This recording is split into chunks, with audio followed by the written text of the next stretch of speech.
The following podcast contains strong language.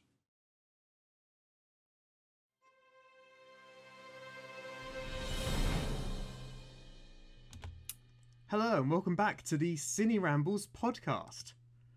Only now, we're live, hopefully.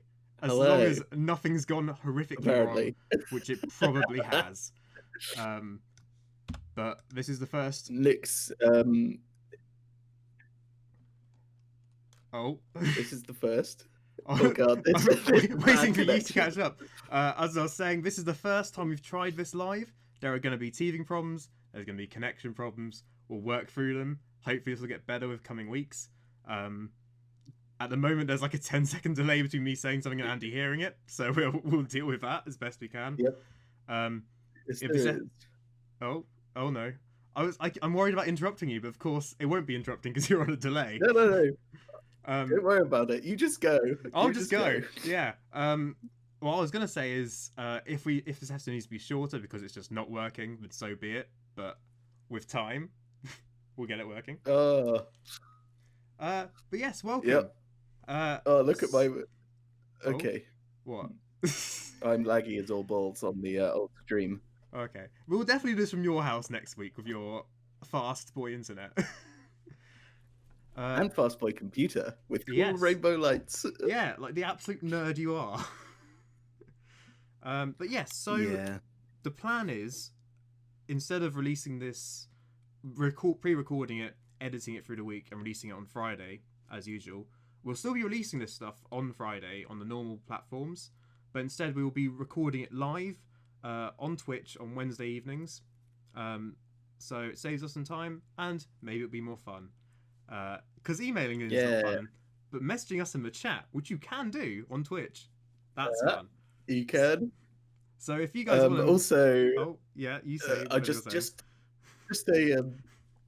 brace yourselves. Me and Nick chat a lot of bollocks. Yeah, if you're not familiar with the podcast, there's going to be a lot of rubbish. Yeah. But, you're going to now witness, unedited, the large amount of bollocks that me and Nick actually took. That is true. You're going to be subjected to all Andy's ums and ers that I normally spend literally hours editing out. You're going to get our weird tangents. Also, half the time we don't even talk about films. We talk about books. We talk about other random crap that's got nothing to do with most of that makes it in. That is true. That is true. But yeah, we'll be doing this fortnightly still for the time being. If we get into it, maybe we'll go back to doing weekly, but we're both quite busy at the moment, so we'll just see how it goes.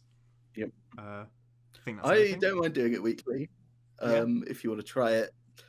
I like the momentum. It's fun. Yeah. Once we're comfortable with how everything works, I think we can go back to doing weekly. Probably. Yeah. Yeah. Okay.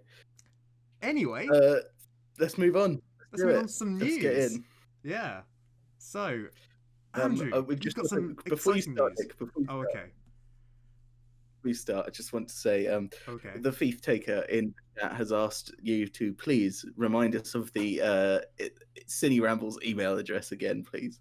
Oh, the email address. Do people still want that old thing?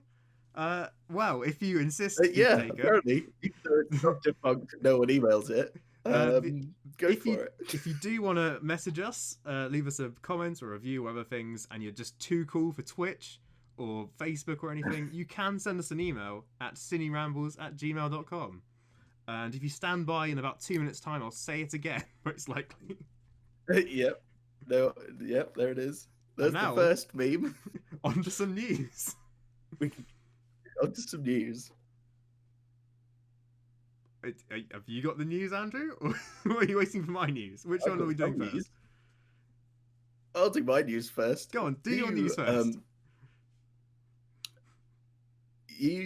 I know you don't really care about Marvel things at all, and that's fine. However, some exciting news. I think it's exciting. You might not give a fuck, but Alfred Molina, is that his name? Oh, yes. He has officially reprising his role as Dr. Octopus for Spider-Man 3. Now, is this in as well as this rumored? this is in the Tom Holland trilogy. And so it's also rumored that Tobey Maguire and Andrew Garfield are coming back, which means we're going to have a multiverse thing. And Sam Raimi might be involved somehow because he's doing the new Doctor Strange film. And I think that's really exciting because obviously those films are great, the Raimi films, somewhat. Somewhat. I mean, I think they're better than the Andrew Garfield ones. Better than Far From Home. Yeah. So, I guess by my definition. But then also, Spider-Verse exists, which is objectively the best Spider-Man film. I watched that the other day again, and it's just so good. So good. It is great. But we've discussed that before, and apparently we've got to avoid discussing things we've already talked about. Oh, I'm sorry. When we like something, we don't have to discuss it more than once. What is this? The Victorian era? People want fresh content. Fresh content's overrated. Yeah, no, stale content's great. You know that stale popcorn I've got? It's still great, and so is our content on Avatar and Spider-Verse and Annihilation.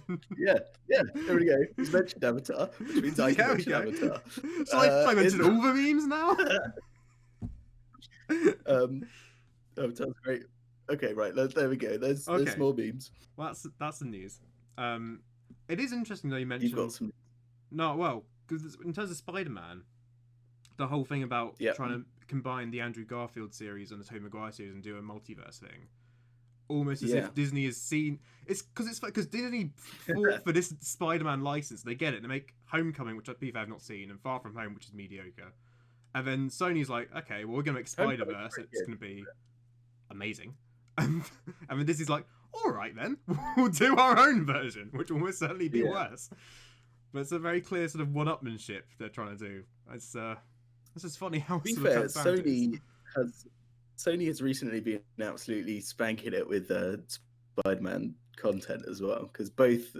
Well, I haven't played the second Spider-Man game, Spider-Man Miles Morales. I've heard good things about it, and it looks amazing. But the first Spider-Man game from 2018, maybe, is genuinely excellent. So they're killing it, I think. And obviously Marvel wants to recreate the magic that Sony have captured. Yeah. I mean, we'll see how that goes for them. I don't know. I mean, I'm a Disney skeptic. Right, you've got news. I've got news. Have I got news? What was my news? Yeah. You do have news. Have I got news for you? I remember my news. So there was an announcement, I think earlier this week, as in early in the last 7 days. I don't think it was this week. Anyway, this is the shit that normally gets cut when we're not live. But so HBO Max, which is a new HBO streaming platform, is apparently going to have so all of Warner Brothers films for 2021, their big cinema releases, are going to go to HBO Max, I think simultaneously. Yeah, it's a simultaneous release, isn't it? Yeah. HBO Max and in cinemas. Yeah, so I think they are still doing it in cinemas, but they're now going to be available on day one on HBO Max as well. I think for just for 1 month, and then they'll go off again. But so we're seeing some more simultaneous multi-platform releasing coming in, and it's caused a bit of a stir. I know Nolan's upset because Nolan's always upset. Yeah. It's I mean, I think as long as it's still in cinema, that is interesting. I think. Yeah, I think that's fair enough. I think it's just annoying that there's going to be a massive extra, monthly charge for HBO Max, isn't it? Especially as HBO is very expensive, premium, if you know what I mean. They're very sort of gated, aren't they? So do we know that? Is it going to have the same premiere charge like Disney did with Mulan?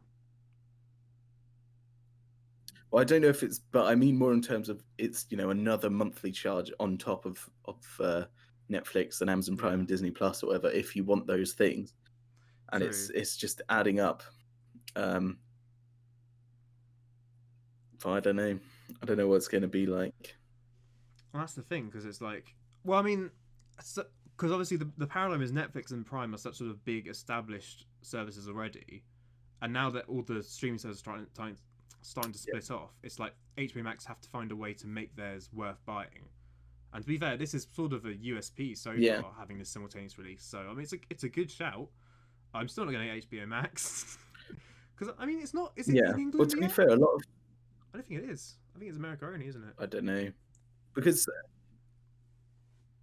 don't Sky have all of the distribution rights for HBO stuff in the UK? Yes, Sky Atlantic certainly shows like Game of Thrones and Chernobyl and stuff. Yeah. Well, there's Now TV as well show it, but I don't know if that's like a. I don't know if Now TV licenses it from Sky or HBO directly. Looks like we have some. I don't know about that. So we address some of these. God, we've got a question. Yeah. So. Most of them are memes. So most of the memes. Well, ignore the memes. Sorry, but we appreciate them. Go on. You go. But we have got Georgia Brown 180 asks, what do you think about Justice League doing a 3-part release on HBO Max?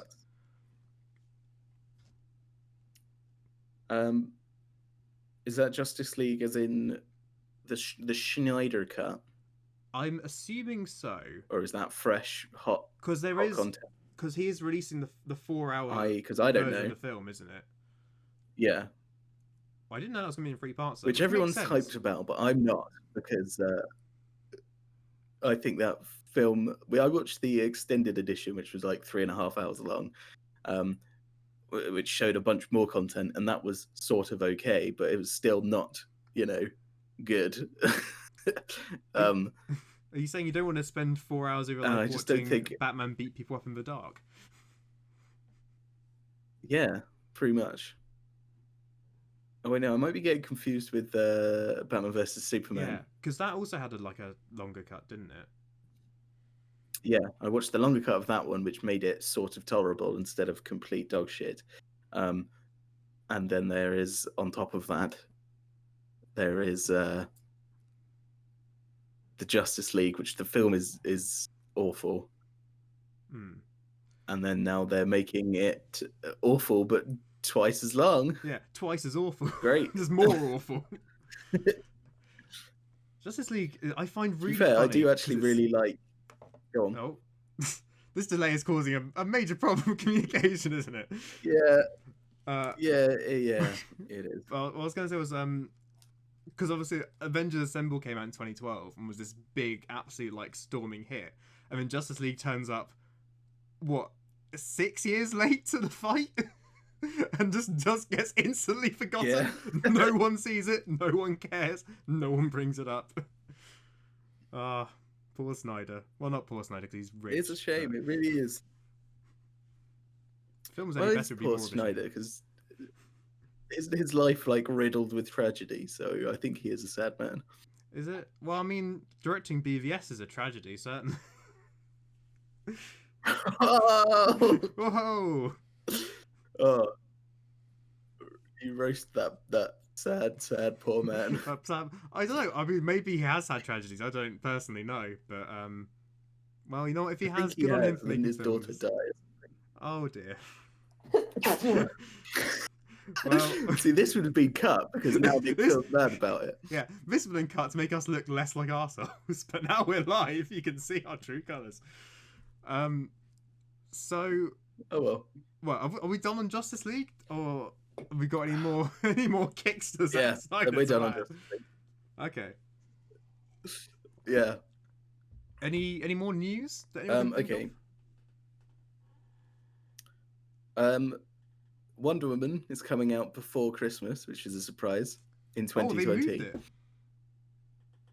they moved it. It's coming out on the 16th of December. Oh, what, everywhere? Yeah, well, I think UK because I got a YouTube advert for it. The great purveyor of news, YouTube ads. Yeah, which I think actually it probably means it's terrible and they're curling it out, during the COVID times so they can have an excuse as to why it does terribly. It's possible. However, I would also say, so certainly some cinemas opening this week. I know our local one is. because lockdown for those who are outside the UK has now been lifted here, so we're gearing up for Christmas. But I checked our local cinemas, to all the times they have coming up for this month, and there is nothing new out. Like it's all Christmas classics and the stuff that was showing beforehand, like Pixie and After We Collided and Tenet is somehow still. But I mean, I guess there's nothing else. But so I can see actually, which I mean might go hand in hand with if Wonder Woman is like a steaming turd. But either way, there is nothing on. So if they release it now, people who even might not even care about Wonder Woman will go and see it because it's it's just an empty market waiting to be cornered. Because there's nothing else there. Yeah. Yeah. That's something that's really bad about the Justice League, the Warner Brothers universe, whatever it's called, DC, the DCEU. Their adverts are particularly dreadful. Yeah, the Wonder Woman trailers in that really they have really bad. Yeah, really, really bad. But also they have so many like really major pivotal spoilers just shown in the adverts every single time, and like every single DCEU movie has like a really major plot point revealed in the trailer, and it's just so annoying.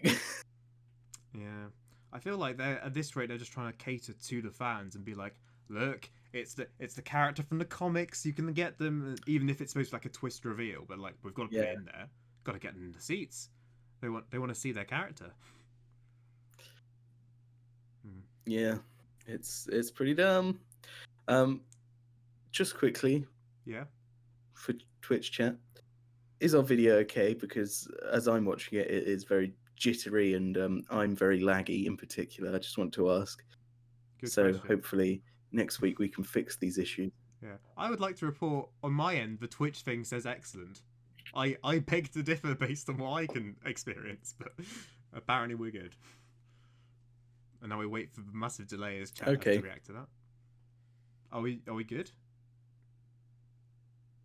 It's a really big delay, and mine just freezes all the time. But I don't know what it's like elsewhere. Anyway, continue. Yeah. Continue. Was I saying something? No. And hence another moment which would have been cut. Right. Move on quickly. Shall we move on? So you've not seen our main film of the week, have you? Which is Mank. No. Well, you know what? I'm going to do a brief bit about Mank anyway. Well, I moved house, so... Yeah, alright. Well, okay. Some of us have less grown-up things to do, like watch David Fincher films. Mank...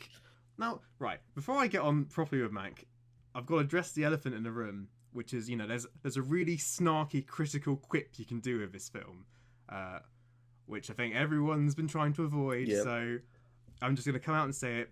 Mank, it's not Citizen Kane. Thank you, I'm here all week. Oh, right, I see, because it's about Citizen Kane, isn't it? Yeah.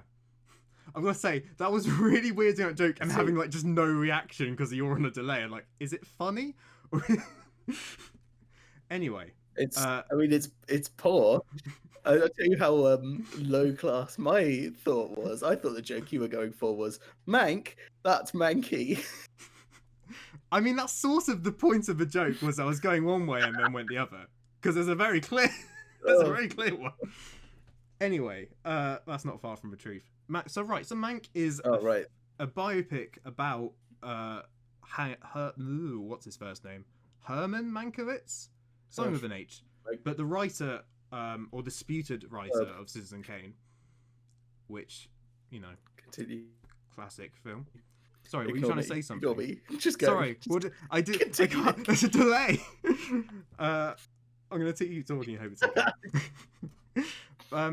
So it's interesting. So for the backstory is basically Citizen Kane directed and starring Orson Welles, and he supposedly he claims he wrote it, but the story is that he got Mankiewicz to write it and then basically stole the credit and sort of fought him for it, which in itself isn't a bad idea for a film.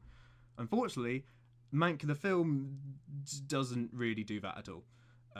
It's basically, I think the best way to summarize it is it's like the Once Upon a Time in Hollywood, but of Fincher, in the sense that there's just like no plot. There's sort of navel gazing. Ignore what I was saying. That's not a word. The navel gazing of like old Hollywood. It's basically a film of people doing stuff in the sort of the worst way. But yeah, so like normally in a review, I try and do some summary of plot. Sorry, are you trying to say something? No, continue. No? Okay. See, I try and do a summary of the plot, but the plot is basically, he's trying to write Citizen Kane. Meanwhile, we'll cut to him talking to other famous people in Hollywood of the 30s and 40s, and then cut back to him writing some more of the script. Does what he's writing match up with what he's experiencing? Not really. Is what he's doing outside of writing a script interesting? Not really. Is Orson Welles even in the story for like 2 minutes? In fact, the entire conflict about fighting for who wrote it and the writing credit is squeezed into the last like 4 minutes of the film. And until then, it feels like it's killing time. Yeah. That's the thing. What you'd think would be the major conflict, the point of this story is just not in it. Which is kind of why I bring it Once Upon a Time in Hollywood. Because it's the same thing, we're just wasting 2 hours of time. And the point is right at the end as an afterthought. And it's... I don't know. See, because I was going to get you to watch this so we could discuss it. But you know what? Not worth your time. So you probably got off easily there. Yeah. Yeah. Well, that's good. Yeah. You haven't sold it to me, no. To be honest.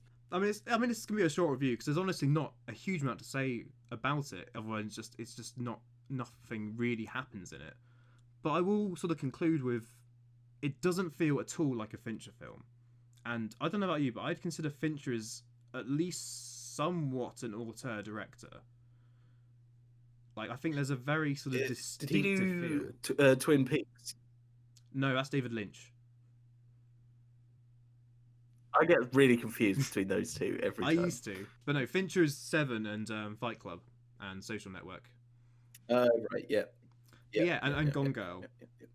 So, but just thinking of those films, there's a very distinctive like the sort of the mood, there's like a sort of a tone and a texture of David Fincher, which you sort of come to expect.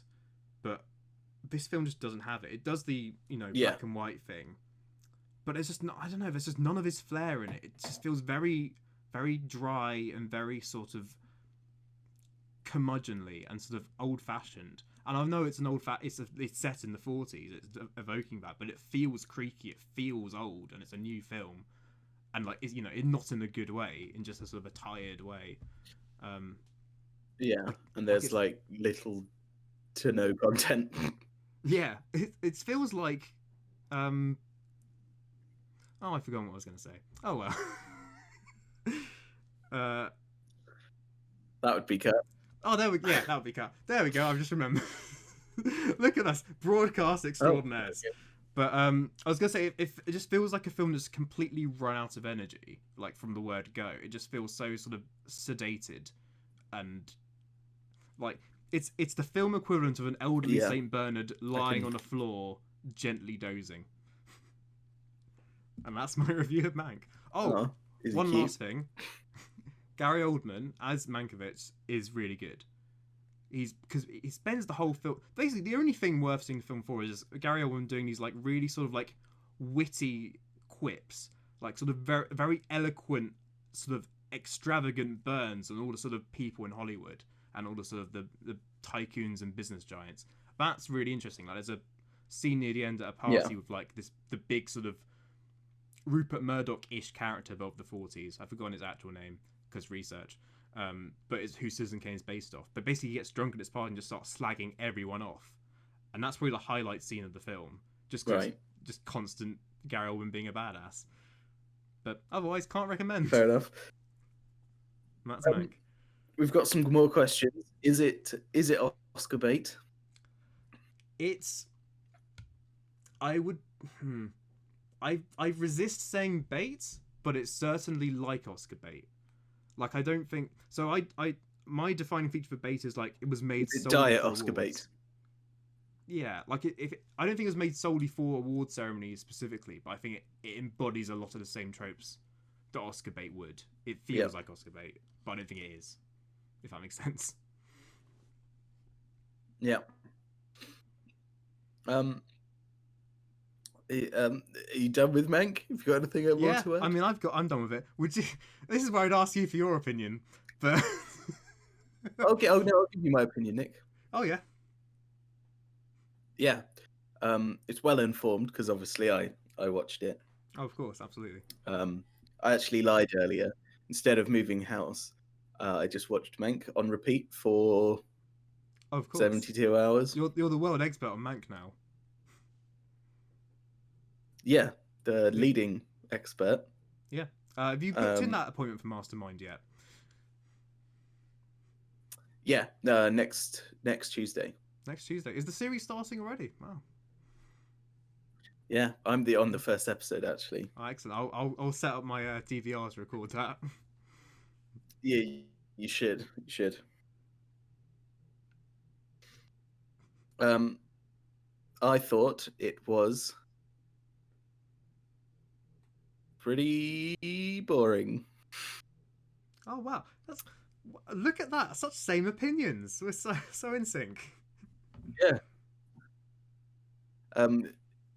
If you want to hear more about Mank, you can come to my blog where I've written a 33,000 word essay on it that only 2 people will ever read in their life. It's called Binny Campbell's at blogspot.com. Oh really? That sounds fascinating. Maybe I'll give that a read. Like the good friend that I am. Don't. No one else does. Oh, sorry, Nick. If anyone does care about the blog, there's a new post coming soon. Not about Mank. Wow. Okay. Well, shall we move on? Let's move on. Shall we talk about his Dark Materials? Uh-huh. Yes. Before we start this conversation, we are not up to date. As in, me and Georgia are not up to date. You're not up to date now. So bear that in mind.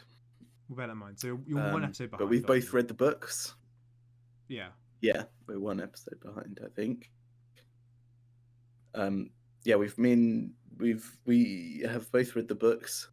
I'm a big fan of the books. I actually really like the last one. Everyone else seems to think it's a bit of a dud. It's not great, is it?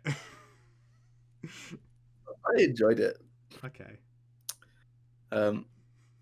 It's not the best one. No. But, oh well.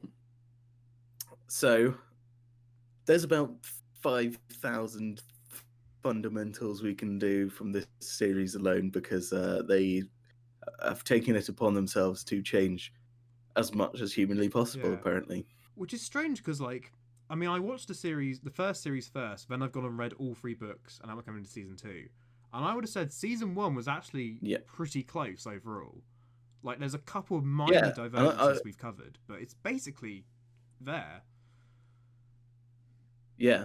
And I mean, even the ones we did cover, as I was shouted at many, many times, and I have now read The Book of Dust, Part 1. All right. So the fundamentals I thought were there are not there in the first series.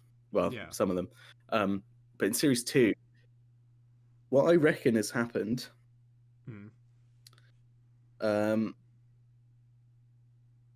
is that Philip Pullman was he's an executive producer on the show.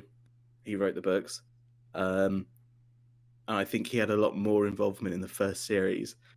And then the second series, he's obviously taken a back seat a bit. And now they've just been like, hey, Philly P, can we mess up your story entirely? And he's like, yeah, dog, you do it. He's busy writing other books about stuff. Yeah.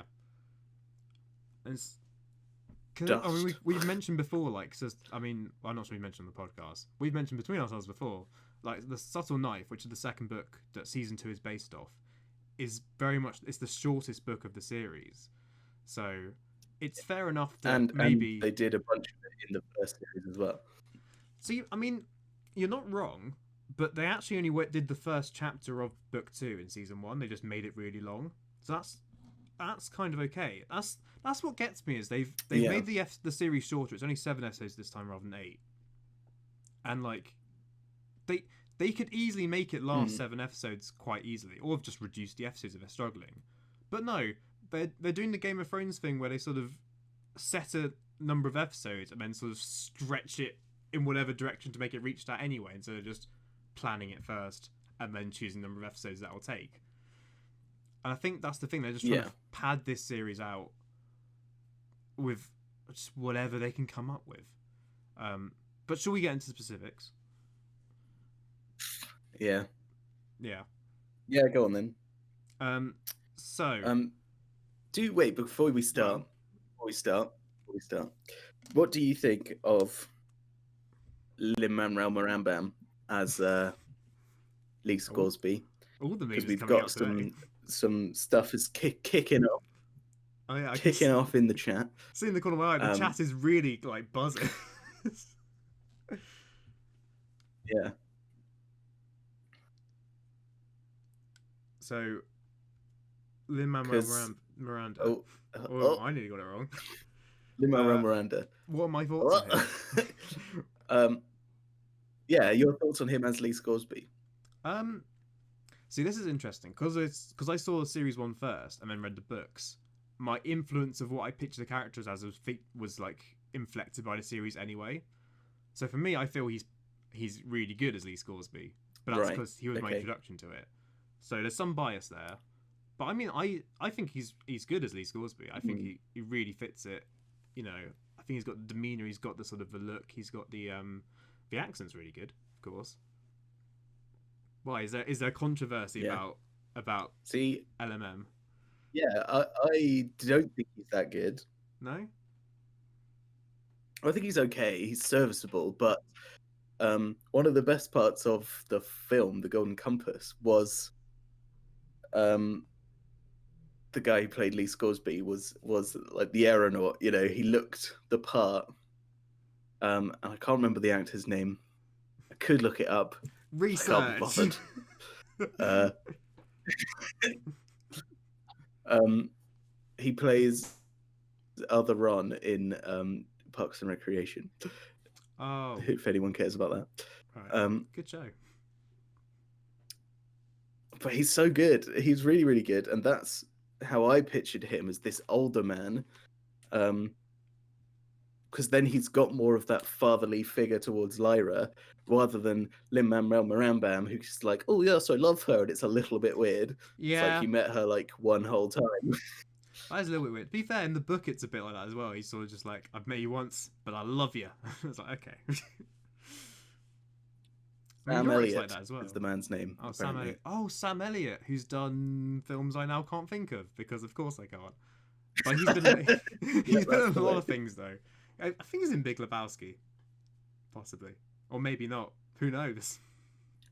IMDb, but I'm not opening it up.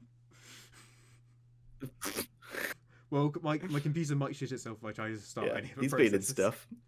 Yeah, he's been in a lot of things, I think. Oh, right. Yeah. Yeah. But I think because he's got that almost like grandfatherly demeanor about him. I don't know, and he's just looks like he really looks the part, and he acts the part, and he's like this. I don't know what you think about this, but I thought of Lee Scoresby as like, you know, more slow talking, thinks things through, wants to protect and help, rather than the Lin-Manuel Miranda, the fast talking, smart talking, shoots them up man, you know. Well, I don't know. I've always pictured him as like a man of action, sort of like almost like sort of stumbled out of the Western. But again, I've had the HBO/BBC interpretation as my starting point. So maybe that's just how it's been instilled in me. Yeah. But I mean, there is quite a significant change with Lee Scoresby in season 2, which is so they've added a scene. I guess this is spoilers if anyone's not up to date. Don't know how spoilers are going to work on a live podcast. Scroll forward to an imaginary time code. But anyway, there's a warning. But yeah, there's a scene now where Lee, having been captured, which alone is a change, by the Magisterium, meets with Mrs. Coulter, and they have a nice little chat, which never happens in the book. And not only that, she decides to set him free, which is also very out of character. So yes, it is. That's a thing. Also, I've noticed about her character, she seems to just randomly appear wherever the script decides she's needed. Yeah, I feel it's not like she's traveling around. She just is like, oh, I'm here now because there's someone I need to intimidate. Yeah, it seems like they've got Miss Coulter just like all-purpose, like sort of plot installation. Just anywhere they've got something time to fill, just put Mrs. Coulter in there. Just have her do something. I don't know. She's got such good screen presence. Stick her in there. Why not? Yeah, she's why spooky. Not? Let's get her in. I've got an update on my opinion on Ruth Wilson as Miss Coulter, by the way, which is so in the book there's a big thing about how like Mrs. Coulter has this sort of speaks this sort of there's this sort of this not beauty to the way she speaks, but like she has this intoxicating quality to her voice, where like she sounds so sort of like sweet and lovely, which is sort of a trap of her. And I will say, and I sort of mentioned this before, but Ruth Wilson, as great as she is as a villain, sounds too evil. She never doesn't sound malevolent. She does, doesn't she? Which slightly contradicts that whole concept. Other than that, she's brilliant. Like literally the moment she's on screen, like funny, isn't she? Yeah.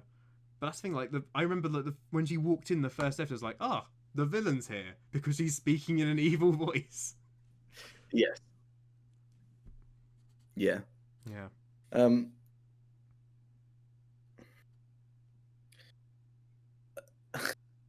The chat is literally about 5-10 minutes behind. Oh man, is it that bad? Just by the way. Okay. It's pretty bad. We'll do this at your house next week with your thick internet connection. That's fine. How are we doing for time, actually? Thick boy internet, hopefully. Well, have we got anything else to say? We've got 20 minutes left. His Dark Materials. Well, there's a bunch of random, bits they've added in, and they haven't taken anything out. They've just added a bunch of random crap, haven't they? Yes, I think everything's still in there that was in the book. Oh, the other big thing is they've just so the Magisterium just randomly firebombed all the witches for no apparent reason. I mean, it's not in character. It's completely random. Literally doesn't happen in the books, and it's this massive plot point that's just there to fill time. Yeah. And I guess it's to establish the Magisterium as more of a threat early on, but also they're doing this weird thing. They're doing this thing about having the new cardinal be elected, and it's like, the bald bloke wants to be the new cardinal, which also is definitely not in the books. But it's making him weirdly like sympathetic in a way, because it's like, it's trying to make you like want him to be the cardinal, but isn't he technically supposed to be like one of the main bad guys? Yeah. It's like, why are you wanting us to root for him? And it's like, you're not supposed to like the other guy who wants to be the cardinal because he's a dick. It's like, isn't this cardinal also a dick? We're splitting the dicks here. We are splitting the dicks. And there's our episode title, ladies and gentlemen. Actually, that does bring me on to a more fundamental, actually, which was in first episode, maybe second episode. But so, in the books, one of the witches is captured by the Magisterium and tortured for information. and Serafina Pekkala, like the lead witch, has to go in and assassinate her, so spare her from the torture and save the information. The series does this as well, but also she just goes on a killing spree. I mean, to be fair, Ruta Skadi's there as well for some reason, but they just go on a killing spree and murder the cardinal of the Magisterium, which is a big deal because I think a big part of in the book was they didn't ever actively antagonize the Magisterium. They just existed, only meddling in their own affairs, and the Magisterium doesn't stand for that. But now they've actively like fought against them and like killed their leader. Like, I mean, you can't blame them for fighting back. But it's like, oh no, they firebombed our land. Yeah, like, well, it's very weird.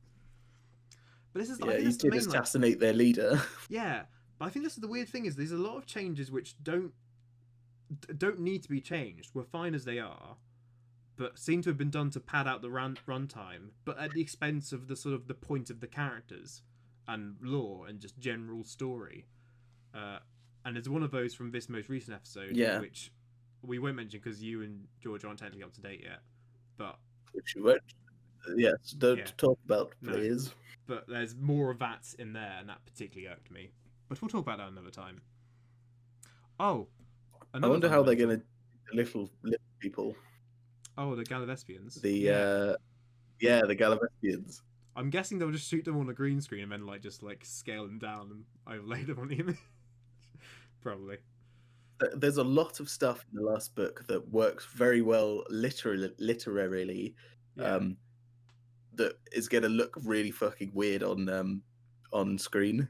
Did somebody say Malefa? Yeah.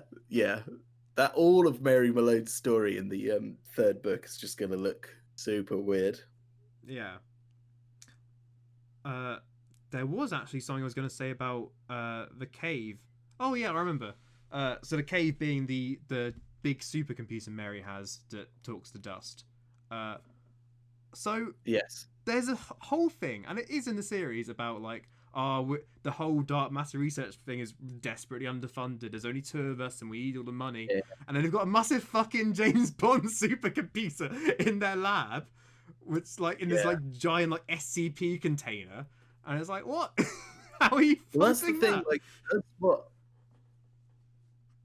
I mean, I know it doesn't ever explicitly say when it's set in the book, but I always pictured it being set in the 50s, 60s, which is why this computer was such a big deal, because they were the huge machines that have those absolute massive reels that are only 4 megabytes of data or whatever, and that's what I was picturing in my head with this huge ancient computer, and why they're running out of money is because they're not getting any results, and this thing is so massive and enormous, and it takes so long to do anything. It's that's what I always pictured in my head. 2 watts of power a day, and it just can't stand it. So obviously, then the problem of them having it set in now, sort of, even though Paddington was in the cinema, which is weird because it's present day, but not actually present day, and it seems like a really arbitrary point to drive it at. But I don't know. Yeah. It's everything looks too modern. I don't know. See, I sort of assumed Will's London or Oxford even was based in the time the book was written, which was late 90s. But so I read the cave as being basically this jury rigged just scrap of electronics on a desk. Someone just got a load of old 90s circuit boards and just jammed them together and attached a monitor and just this mess of cables on a desk somewhere, and it was all very sort of hodgepodge. So to have this like clean sort of silver machine and this like impenetrable glass chamber just seems very incongruous to that. Because also she like and they only show it like 2 times. The rest of it's just on this little monitor. Yeah. Also, well, this is another smaller change, and one that maybe is more justified. But in the book, Mary has to go and write a program which translates the cave's output into like text, which she somehow programs in the space of a night. Let alone how does she do that at all without any like understanding but she's done that in a night. That's fine. It's not like programming takes absolutely ages or anything. But in the series, it just sort of talks to her with voice. Even when she's not wearing the little things on her head, she sort of just says stuff, which I don't know how to feel about that. All right. I don't know. Should we move on, because we've slagged it off for quite a while? This has just turned into us just like talking about HDM. It's not even a fundamental at this point. We've had a couple of things. Do you watch Big Mouth? No, because I don't know. No, okay. Series 4 is out. Yeah, I didn't realize there was a series 3. Oh wow, okay, fair enough. It is. I mean, it's okay. Big Mouth is sometimes very funny, but so much of it is just like disgusting for the sake of being as disgusting as possible that it's sort of like Yeah, it never really appealed to me. I can find it sometimes a bit of a slog to get through, but you're watching anyway and you enjoy it. Yeah, well, yeah, sometimes it's got the occasional laugh out loud moment. Like, there are some very funny lines.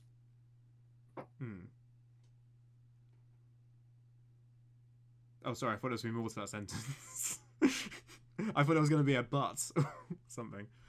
Sorry, your connection's really bad. Oh, was that just our connection? Okay. This has probably been an absolute ordeal to listen to. I do apologize. I was waiting for your reply, and there was just Oh, sorry. I got up to it does have some funny moments. I mean, pregnant pause. Oh well. Right. Well, just for the last 10 minutes. Yeah. That was your review of Big Mouth season 4. I'm gonna give. Yep, that was well, because we've only seen like 2 or 3 episodes of it, so yeah. Right. So moving on slightly, I've been watching Neon Genesis Evangelion. Woo! Complete mouthful. Yes. Finally. And Nick's got a full-on throbbing big boner.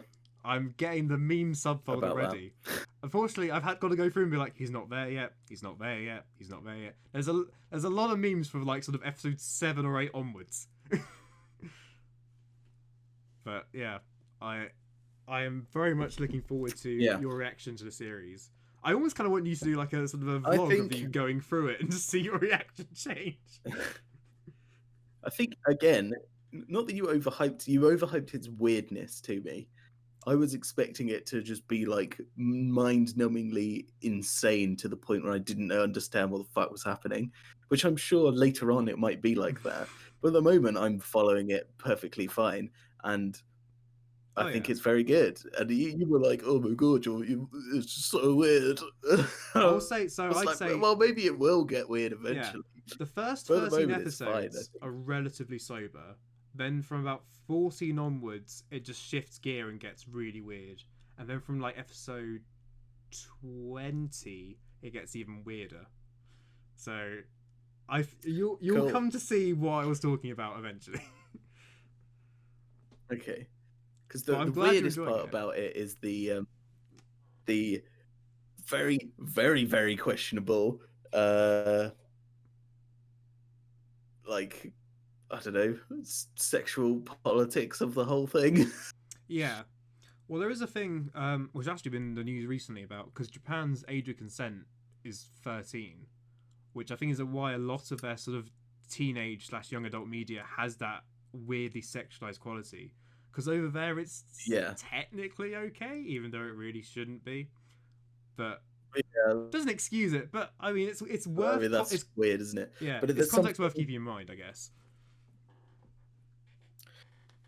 Yeah, there's just something so inherently Japanese about the over sexualization of every female character in it, but in such a weird way as well. And it's just Like the whole, the whole giant angels and robots battling each other to the death, and this city that shifts up and underground, and all this really weird, wacky stuff is fine. It's how old is she? Like 20, 30-year-old woman, like mid-20s, I think. Bargain after a 14-year-old boy is just very strange. Yeah, it's very weird. On the other hand, and also there's the classic anime boob touch, which they do in every anime I've seen, which is not, admittedly, not very many, but it's happened in everyone. Yeah. I can't defend that. It's just like, yeah, it's just like, why is this here? It's just, why? But yeah. But yeah, so for the viewers at home, Andy, you've just done episode 5, haven't you? Yeah, I've just finished episode 5. So it's early days. I don't know if any of our viewers have actually seen Evangelion, but I think we should check in with very, you. Yeah. Well, maybe next week I will have watched a bit more, because I'm watching it on my lunch break at the moment, as I have to hide my phone in my car so no one else watches, views what I'm seeing. Yeah, because it's so weird. That's wise.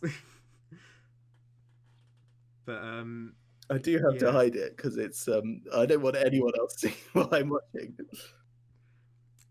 It's a shame because, as I was saying to you the other day, there's so much I want to talk to you about, but I can't say it until you actually get to a stage where you can talk about it.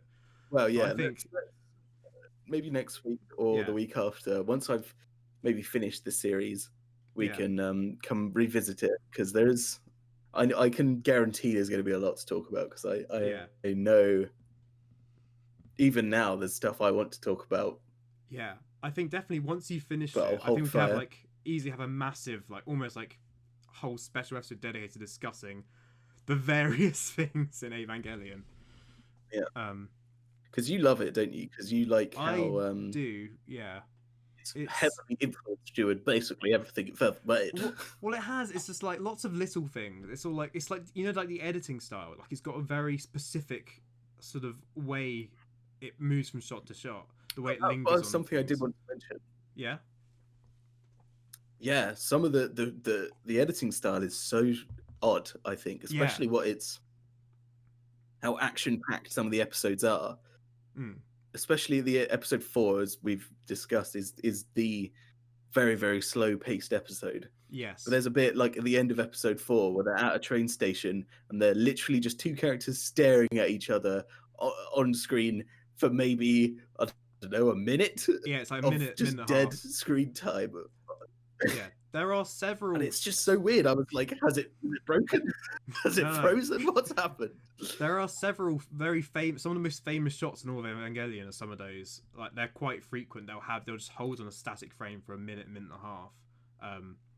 We'll talk about some of those. I really like it because some of them are quite pivotal. Yeah, it's very good at setting the tone, and but also gives you this other perspective. It's not like breakneck speed. It's the day-to-day life of this one boy, and how most of the time there is just nothing going on.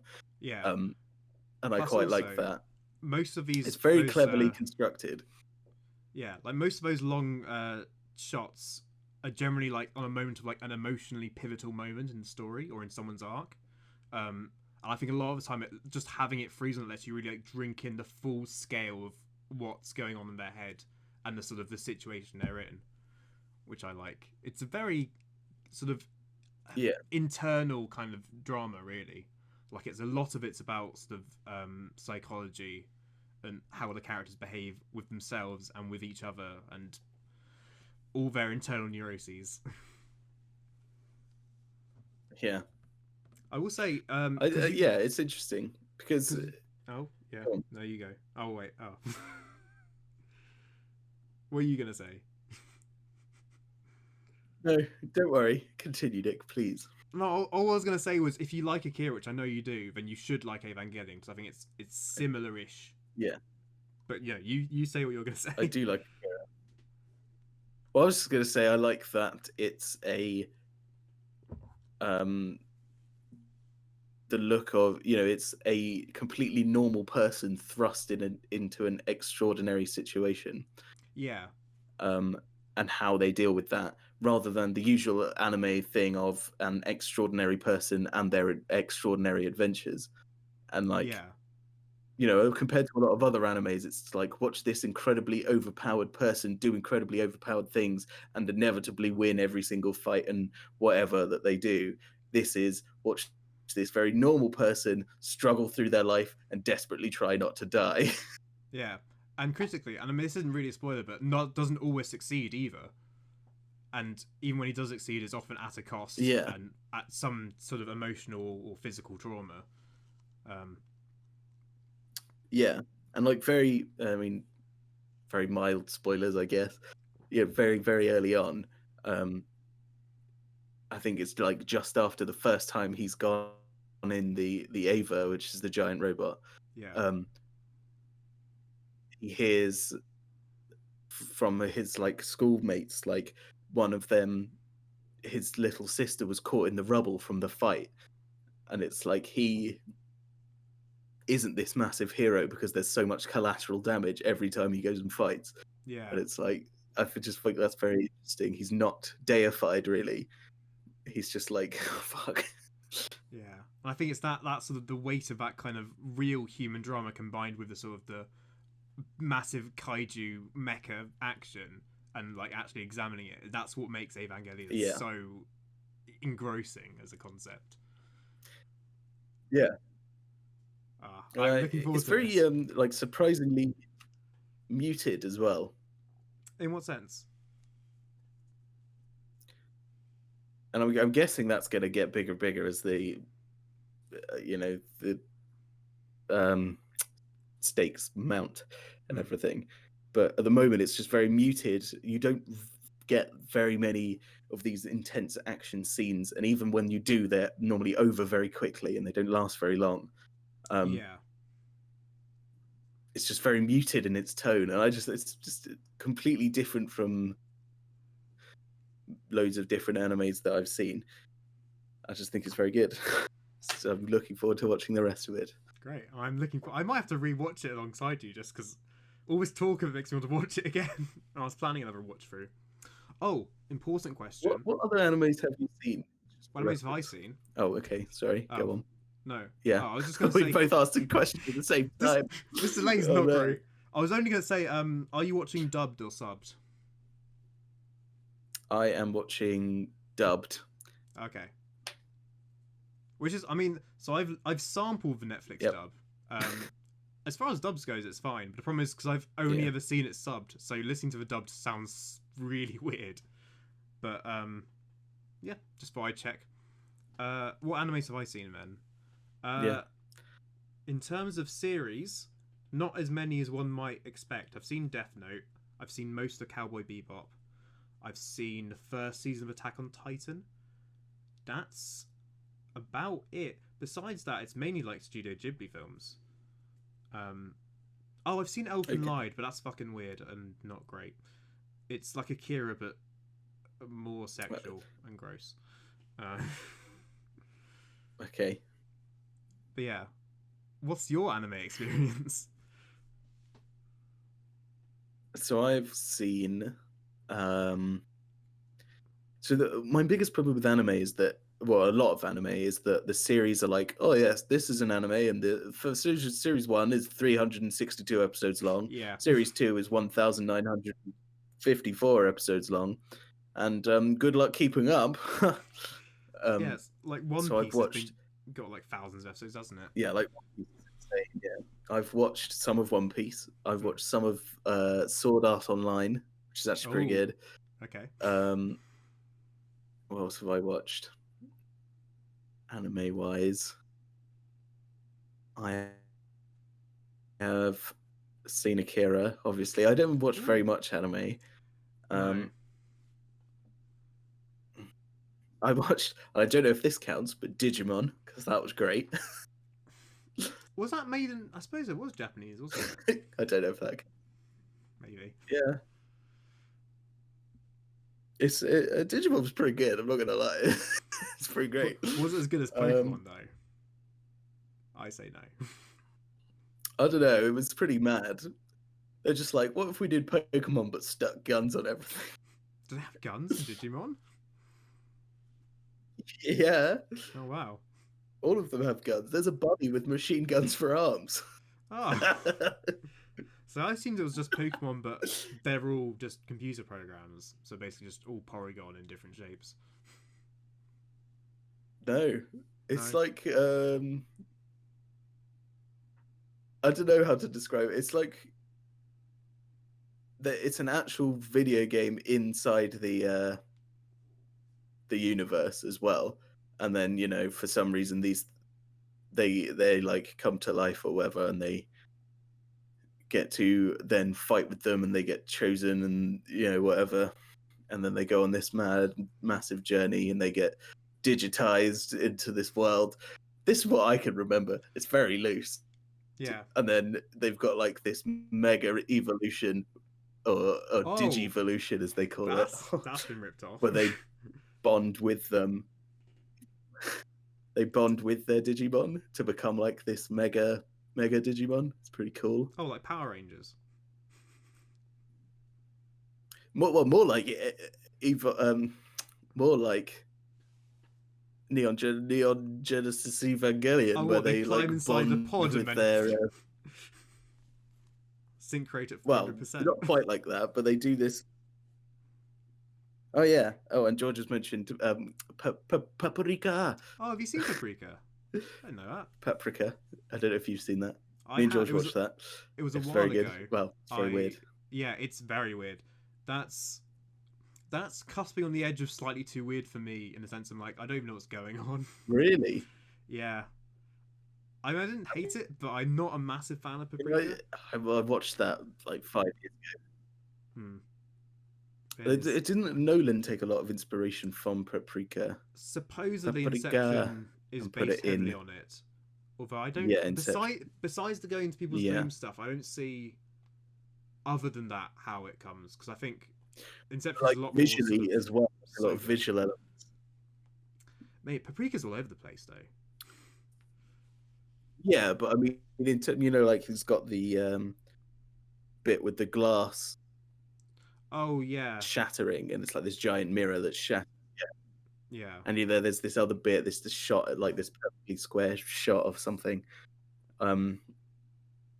He takes like a lot of visual inspiration directly from Paprika as well. Is that how you're gonna say Paprika from now on? Well, that's how they say it. Yeah. Yeah. Right, Nick. It's it is 9:00. We should probably right. I'll queue up the exit music. Yeah. I'm kind of missing a tangent about Digimon there that I didn't expect to. Yeah, but that's fine. I didn't think that was going to happen either, but there it is. So you've been listening to the Ciné Rambles podcast with me, Nick, and me, Andrew. For updates on the Ciné Rambles blog and podcast, you can follow us on Facebook at facebook.com/CinéRamblesOfficial. Oh, and Twitter. Follow us on Twitter at Ciné Rambles. Yeah. You can watch us live every other Wednesday at 8 PM on twitch.tv/CinéRambles. That's right. Going live is going really well, I've got to say. Do bear with us. It will get better once we get used to this. It's all a bit weird. And you can catch up on all the good podcasting apps on Friday, and YouTube, which isn't a podcasting app, but it will be there. And yeah, send us an email at cinerambles@gmail.com if you want. Hey, got it in. Yeah, just about. And goodbye. Goodbye.